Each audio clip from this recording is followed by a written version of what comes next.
गीती को बदर के घर में गर्मी लगती है क्योंकि वो आसाइशों की पली कहाँ उसे एसी के बगैर नींद आनी है। माँ के पूछने पर बता देता है कि इकबाल साहब ने अपनी बेटी के लिए भेजा है, लेकिन गीती चीखती है कि तुमने मेरे बाप के सामने हाथ फैलाए, तुमने क्यों मदद मांगी उनसे, बेगैरत हो तुम।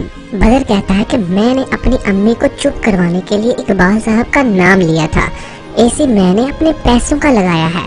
गीती ये सुनकर खामोश हो जाती है, लेकिन तुम्हारी तो हैसियत ही नहीं। बदर की माँ बदर को बहुत ताने देती है कि बस गीती गीती बीवी के नाम की माला चिपकाते रहा करो। ऐसे ही एक दिन बदर की बहन गीती को धक्के मारकर घर से निकालती है कि निकल जाओ इस घर से।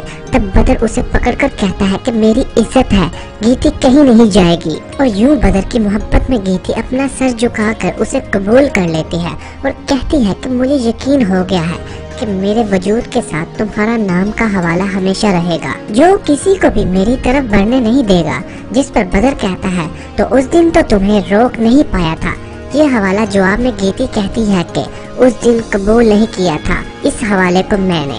आखिर गीती के वालिद भी उसे माफ कर देते हैं और घर पर नीलम की शादी के मौका पर उसे इनवाइट करते हैं। गीती बदर को भी अपने साथ लेकर आती है और यहाँ आएगा कहानी में बहुत मजा।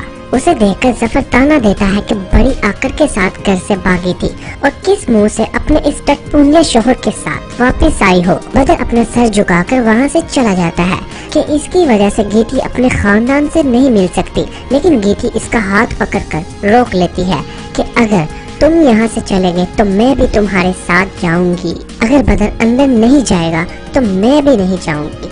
कह देना अब्बा से कि अगर गीती से मिलना है तो उसके शोहर को भी कबूल करना होगा। और बदर का हाथ पकड़कर बाहर आ जाती है। टैक्सी के पास खड़ी होकर खूब रोती है। एक ही मौका था अपनी फैमिली से मिलने का। बदर उसे समझाता है कि तुम चली जाओ, लेकिन वो नहीं मानती। आगे आप देखेंगे कि अगर समीर को मौका मिल ही जाता है गीती के सामने अपनी सफाई पेश करने का, और वो उसे बताता है कि धोखा मैंने नहीं बल्कि बदर ने हम दोनों को दिया है। गीती उसे कहती है कि खबरदार, बदर मेरा शोहर है, एक लफ्ज भी उसके खिलाफ नहीं सुनूंगी। वो बदर का हाथ पकड़कर अपने पास खड़ा कर लेती है, लेकिन बदर शर्मिंदगी से अपना सर झुका लेता है। शायद यही मौका होगा कि वो अपने ज़मीर की आवाज़ सुन ले कि उसने गीती के साथ बहुत बुरा किया और उसे सब बता देगा कि धोखा समीर ने नहीं मैंने दिया था। गीती जो उस पर आंखें बंद करके एतबार करती है और अब उससे मोहब्बत भी करती है। गीती अब बेयकीन हो जाती है और जो OST में आपने सीन देखा जब वो रोते हुए उसे हाथ के इशारे से कहती है कि जा तुझे माफ किया दिल को तोड़ने वाले। ड्रामे का एंड यही होगा कि समीर गीती से कहेगा कि वो बदर को छोड़ दे, लेकिन गीती जो निकाह के 2 बॉल में बन चुकी थी, अब इस रिश्ते को तोड़ना इसके लिए आसान नहीं है। वो बदर को छोड़कर चली जाएगी।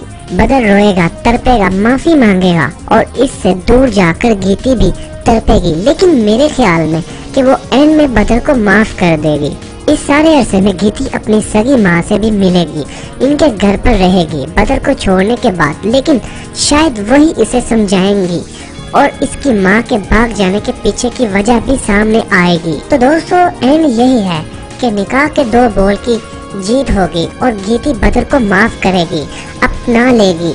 लेकिन इस सारी प्रेडिक्शन में अगर कुछ आगे पीछे हो जाता है या कुछ ऊंच नीच हो जाए तो प्लीज माफ कर दीजिएगा। हम भी इंसान हैं, हमसे भी गलतियां हो सकती हैं, क्योंकि ये कहानी नावल पर मबनी नहीं है, सिर्फ हमारी प्रेडिक्शन है जो मेरे ख्याल से एक हद तक ठीक होगी। बाकी ड्रामा बनाने वाले बेहतर जानते हैं। बाकी ओवरऑल ड्रामा बहुत जबरदस्त होगा, रिकॉर्ड तोड़ देगा। तो नाजरीन, आपको हमारी ये कवरेज कैसी लगी कमेंट करके अपनी राय जरूर दीजिएगा। वीडियो को कम से कम 10,000 लाइक तो बनते हैं। तो इस वीडियो का मैं एंड एक अच्छी बात से कर देता हूँ। कितना खूबसूरत एहसास है कि हम अल्लाह ताला से अपने दिल की बात करते हैं और वो सब कुछ पहले से ही जानता है, लेकिन फिर भी हमें सुनना चाहता है। इस प्यारी सी बात के साथ मुझे इजाजत दीजिए। दुआ में याद रखिएगा। अल्लाह हाफिज। और जाने से पहले इस वीडियो को लाइक जरूर कीजिएगा और हमारे चैनल को अगर आपने सब्सक्राइब नहीं किया तो प्लीज सब्सक्राइब।